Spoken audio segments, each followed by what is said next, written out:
మొట్టమొదటిసారిగా వచ్చిన అసలు శిష్యులైన పోలీసుల మన కనకమాలక్ష్మి.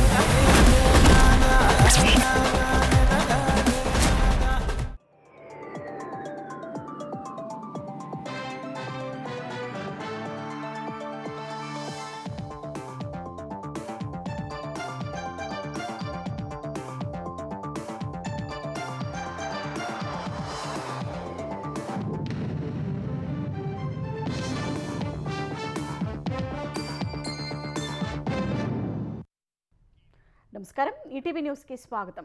తెలంగాణలోని పలు జిల్లాల్లో రాత్రి నుంచి ఎడతెరిపి లేకుండా వర్షం కురుస్తోంది.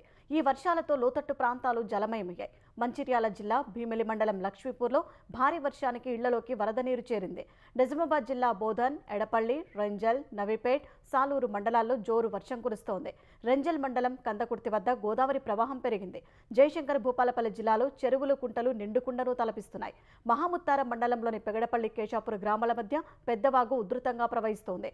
తాడవాయి మండలంలోని భీమేశ్వరం వాగుకు ప్రవాహం పెరగడంతో ఆలయం జలదిగ్బంధంలో చిక్కుకుంది.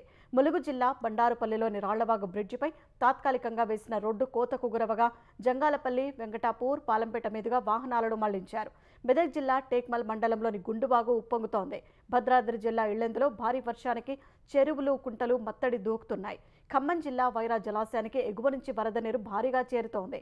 కొనిజెల్ల మండలం తీగల బంజర వద్ద పగిడేరు, ఏన్కూరు వద్ద నిమ్మవాగు రహదారిపై నుంచి ప్రవహించడంతో ఖమ్మం నుంచి పల్లిపాడు మీదుగా రాకపోకలు స్తంభించాయి. ఉదయం నుంచి కురుస్తున్న భారీ వర్షానికి పెద్దపల్లి జిల్లా రామగుండంలో కోల్బెల్ట్ ప్రాంతం తడిసిపోయింది. సింగరేణి సంస్థకు సంబంధించిన 4 ఉపరితల గనులలో బొగ్గు ఉత్పత్తి నిలిచిపోయింది. పరివాహక ప్రాంతాల్లో కురుస్తున్న భారీ వర్షాలకు గోదావరికి వరద పోటెత్తుతోంది. ఎగువన కురుస్తున్న వానలకు శ్రీరామ్ సాగర్ ప్రాజెక్టుకు 89,466 క్యూసెక్కుల వరద చేరుతోంది. శ్రీరామ్ సాగర్ పూర్తి నీటి మట్టం 1091 అడుగులు కాగా ప్రస్తుతం 1081 అడుగులకు చేరింది. పూర్తి నీటి నిల్వ సామర్థ్యం 80.5 టీఎంసీలు కాగా ప్రస్తుతం నీటి నిల్వ 53 టీఎంసీలకు చేరువైంది. కాకతీయ కాలువ ద్వారా 5,000 క్యూసెక్కుల నీటిని విడుదల చేస్తున్నారు. నిర్మల్ జిల్లాలో కడెం జలాశయానికి భారీగా వరద చేరుతోంది. కడెం జలాశయం పూర్తి నీటి మట్టం 700 అడుగులు కాగా ప్రస్తుతం 693 అడుగులకు చేరింది. జలాశయం 12 గేట్లు ఎత్తి 1,10,849 క్యూసెక్కుల నీటిని విడుదల చేస్తున్నారు. పెద్దపల్లి జిల్లా శ్రీపాద ఎల్లంపల్లి ప్రాజెక్టులోకి వరద నీరు భారీగా చేరుతోంది. ఈ ప్రాజెక్టు పూర్తి నిల్వ సామర్థ్యం 20 టీఎంసీలు కాగా ప్రస్తుతం 15.5 టీఎంసీలకు చేరింది.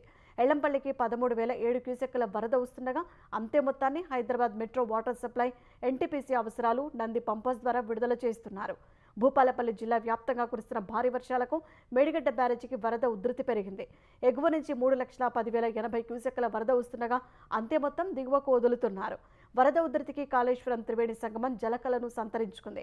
అటు సింగూరు నుంచి భారీ వరదతో ప్రసిద్ధ పుణ్యక్షేత్రం ఏడుపాయల వనదుర్గ భవానీ ఆలయం 3వ రోజు జల దిగ్బంధంలో చిక్కుకుంది. రాజగోపురంలో ఉత్సవ విగ్రహాన్ని ఏర్పాటు చేసి అమ్మవారికి అభిషేకం, ప్రత్యేక పూజలు చేసి భక్తులకు దర్శనం కల్పిస్తున్నారు. మరో 3 రోజుల భారీ వర్షాలు కురుస్తాయనే హెచ్చరికలను దృష్టిలో పెట్టుకుని అప్రమత్తంగా ఉండాలని ముఖ్యమంత్రి రేవంత్ రెడ్డి అధికారులు, సిబ్బందిని ఆదేశించారు. వర్షాల ప్రభావం ఎక్కువగా ఉండే జిల్లాలో సహాయక బృందాలను సిద్ధంగా ఉంచాలని సూచించారు. ఎస్డీఆర్ఎఫ్, ఎన్డీఆర్ఎఫ్ బృందాలను ముందుగానే మోహరించాలని స్పష్టం చేశారు. వాగులు పొంగే ప్రమాదం ఉన్న జిల్లాల్లో అధికారులు అప్రమత్తంగా ఉండాలన్నారు. లోతట్టు ప్రాంతాల్లోని కుటుంబాలను సహాయ శిబిరాలకు తరలించాలని సీఎం దిశానిర్దేశం చేశారు. జలాశయాలను అధికారులు ఎప్పటికప్పుడు పరిశీలించాలని సూచించారు. ప్రాణ, ఆస్తి, పశు నష్టం లేకుండా జాగ్రత్త తీసుకోవాలన్నారు. వేర్వేరు ప్రాజెక్టుల నుంచి నీటి విడుదలపై కలెక్టర్లు క్షేత్రస్థాయి సిబ్బందికి ముందస్తు సమాచారం ఇవ్వాలని స్పష్టం చేశారు. పూర్తిగా నిండిన చెరువులు, రిజర్వాయర్ల వద్ద ఇసుక బస్తాలను సిద్ధంగా ఉంచాలన్నారు. నీరు నిలిచిన వంతెనలు, లో లెవెల్ బ్రిడ్జిలు, కాజ్వేలపై రాకపోకలు నిషేధించాలని స్పష్టం చేశారు. వైద్యారోగ్య శాఖ అధికారులు తగినన్ని ఔషధాలు సిద్ధంగా ఉంచుకోవాలని ముఖ్యమంత్రి సూచించారు. అవసరమైన చోట్ల వైద్య శిబిరాలు ఏర్పాటు చేయాలని చెప్పారు. హైదరాబాద్లో ప్రజల నుంచి వచ్చే విజ్ఞప్తులను వెంటనే పరిష్కరించాలని సీఎం సూచించారు.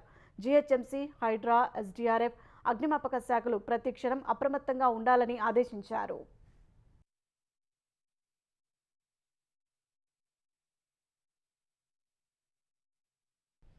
ఆంధ్రప్రదేశ్లో కూటమి ప్రభుత్వం అమలు చేస్తున్న ఉచిత బస్సు పథకంపై సర్వత్రా హర్షం వ్యక్తమవుతోంది. శ్రీశక్తి పథకం ద్వారా రాష్ట్ర వ్యాప్తంగా 5 రకాల బస్సుల్లో 0 ఫేర్ టికెట్ తీసుకుని మహిళలు ఆనందంగా ప్రయాణిస్తున్నారు. వృద్ధులు, విద్యార్థులు, మధ్యతరగతి ప్రజలు ఉచిత బస్సు పథకం వల్ల ప్రయాణ ఖర్చులు ఆదా అవుతాయని సంతోషంతో చెబుతున్నారు. కూటమి ప్రభుత్వం చొరవతో తమకు ఆర్థికంగా కొంత ఊరట దక్కుతోందని పేద మహిళలు చెప్పారు. ముఖ్యమంత్రి చంద్రబాబు మంచి పథకం ప్రవేశపెట్టారంటూ మహిళలు కితాబిస్తున్నారు. స్వాతంత్ర దినోత్సవం రోజు వైసీపీ అధ్యక్షుడు జగన్ జాతీయ జెండా ఎక్కడ ఎగరేశారనే అంశంపై సామాజిక మాధ్యమంలో చర్చనీయాంశమైంది. ఆయన నివాసమైన తాడేపల్లి ప్యాలెస్, వైసీపీ కార్యాలయంలో జెండా ఎగరవేయని జగన్ కార్యక్రమానికి దూరంగా ఉండటానికి కారణాలపై విస్తృత చర్చ జరుగుతోంది. పులివెందుల జెడ్పీటీసీ ఉప ఎన్నికల భంగపాటు వల్లే జగన్ స్వాతంత్ర వేడుకలకు దూరంగా ఉన్నారా అని టీడీపీ నేతలు ప్రశ్నిస్తున్నారు.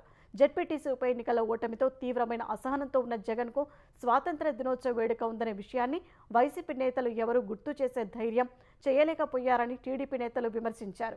ఒక పార్టీ అధ్యక్షుడిగా, మాజీ సీఎంగా ఉండి జాతీయ జెండా ఆవిష్కరించిన నేతగా జగన్ మిగిలిపోయారని విమర్శలు వినిపిస్తున్నాయి. ఒకవేళ జగన్ జెండా వందనం చేస్తే ఒక ఫోటో పెట్టాలంటూ నెటిజన్లు అడుగుతున్నారు. విజయవాడ కేంద్రంగా సినిమాలకు యానిమేషన్ పేరుతో మోసపూరితంగా ప్రజల నుంచి డిపాజిట్లు సేకరించిన యూపిక్స్ కేసులో పోలీసులు 3 అరెస్టు చేశారు. నిడమోలు కిరణ్, మిట్టపల్లి రాజేంద్రబాబు, కొత్తూరు వేణుగోపాల్లను అరెస్టు చేసినట్టు విజయవాడ పోలీస్ కమిషనర్ రాజశేఖర్ బాబు తెలిపారు. హాలీవుడ్ చిత్రాలకు యానిమేషన్ పేరిట యూపిక్స్ సంస్థ 344 మంది నుంచి 592 కోట్ల రూపాయలు వసూలు చేసింది. ఇందులో 183 మంది నష్టపోయారని పోలీస్ కమిషనర్ స్పష్టం చేశారు. మొత్తం 201 కోట్ల నష్టం జరిగిందని, లబ్ధి పొందిన వాళ్ళు తిరిగి చెల్లించాలని సిపి సూచించారు. లేదంటే వారిని కూడా నిందితులుగా పరిగణిస్తామని రాజశేఖర్ బాబు స్పష్టం చేశారు. ఎన్డీఏ ఉపరాష్ట్రపతి అభ్యర్థి ఎవరనే అంశంపై రేపు స్పష్టత రానుంది. ఢిల్లీలో రేపు జరిగే బీజేపీ పార్లమెంటరీ బోర్డు సమావేశంలో అభ్యర్థిని ఖరారు చేయనున్నట్లు తెలుస్తోంది.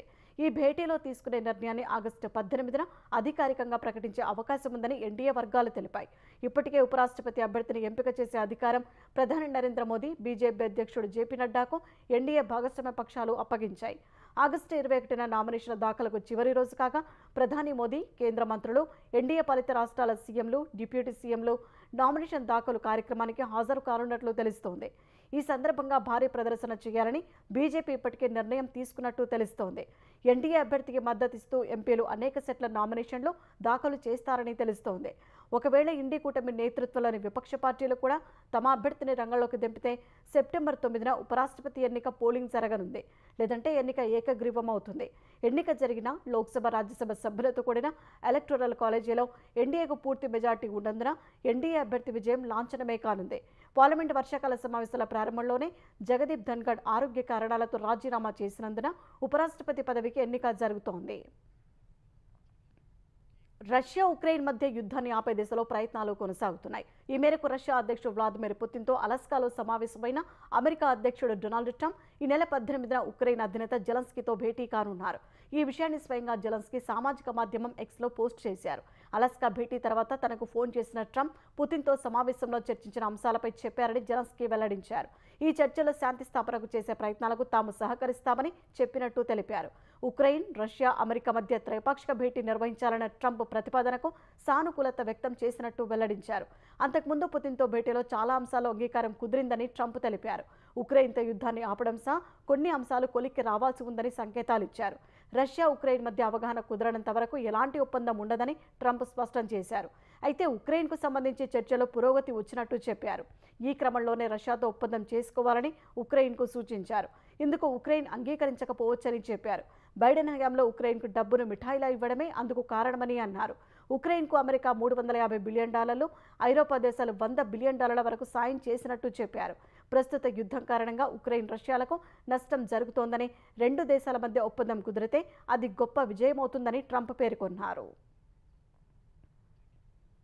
ఇదే సమయంలో 2022లో తాను అధ్యక్షుడిగా ఉంటే ఉక్రెయిన్ యుద్ధం జరిగేది కాదని పదే పదే చెబుతున్న అమెరికా అధ్యక్షుడు డొనాల్డ్ ట్రంప్ వ్యాఖ్యలతో రష్యా అధినేత వ్లాదిమిర్ పుతిన్ ఏకీభవించారు. ఆ సమయానికి ట్రంప్ శ్వేత సౌధంలో ఉంటే ఈ యుద్ధం వచ్చేది కాదన్నారు. అలాస్కా చర్చలు నిర్మాణాత్మకంగా జరిగాయని, కొన్ని అంశాలు మినహా చాలా అంశాలపై ఓ అవగాహనకు వచ్చినట్లు తెలిపారు. రష్యా, అమెరికా సంబంధాల్లో చాలా క్లిష్ట పరిస్థితులు ఎదురైనట్టు చెప్పిన పుతిన్ ప్రస్తుతం ఇరు దేశాలు నేరుగా సత్సంబంధాలు ఏర్పరచుకుంటున్నట్లు చెప్పారు. పరిస్థితులు సరిదిద్దుకునేందుకు ఇది ఎంతో అవసరమన్నారు. ఉక్రెయిన్ యుద్ధం ముగింపునకు ట్రంప్ చేస్తున్న ప్రయత్నాలను ప్రశంసించిన పుతిన్ కీవ్కు భద్రత కల్పించాలన్న అమెరికా అధ్యక్షుడి వాదనతో తాను ఏకీభవిస్తున్నట్లు తెలిపారు.